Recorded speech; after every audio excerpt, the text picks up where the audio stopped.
নমস্কার বন্ধুরা, লিপিকাস রান্নাঘরে আপনাদের সকলকে স্বাগত জানাই। আজকে আমি তৈরি করব আপনাদের সকলের প্রিয় রেসিপি মাটির সরাই ডিম ভাপা।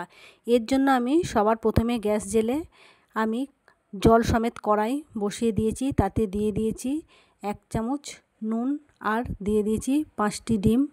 ডিমগুলো ততক্ষণ সেদ্ধ হতে থাকবে। আমি একটি মিক্সির বোলে নিয়ে নিয়েছি 4টে কাঁচা লঙ্কা, কালো সর্ষে, সাদা সর্ষে,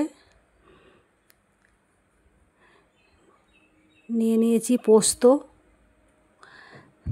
4টে কাজু বাদাম, আন্দাজ মতো নুন, সামান্য জল দিয়ে দেব আর একটি ছোট টমেটো 4 ফালি করে আমি দিয়ে দেব।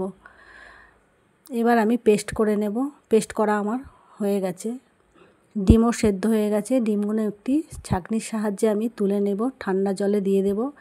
এবার ডিম আমার ছাড়ানো হয়ে গেছে। এটা মাঝখান থেকে সমানভাবে আমি 2 পিস করে নেব।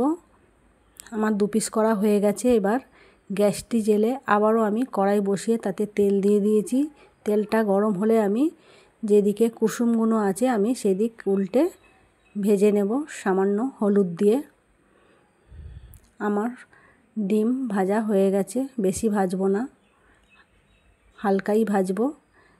ডিম আমার ভাজা হয়ে গেছে। এবার আমি মাটির সরাতে একটু তেল দিয়ে দিয়েছি, সেটা একটু ব্রাশ করে নেব। ব্রাশ করা আমার হয়ে গেছে।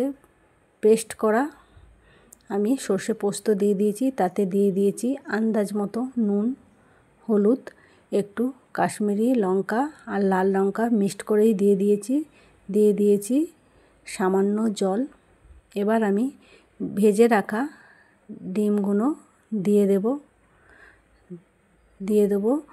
3টি গোটা কাঁচা লঙ্কা, কালো জিরে দিয়ে দেব। উপর থেকে সর্ষের তেল, কুচিয়ে রাখা ধনেপাতা দিয়ে আমি ঢাকা দিয়ে দেব সরাটা।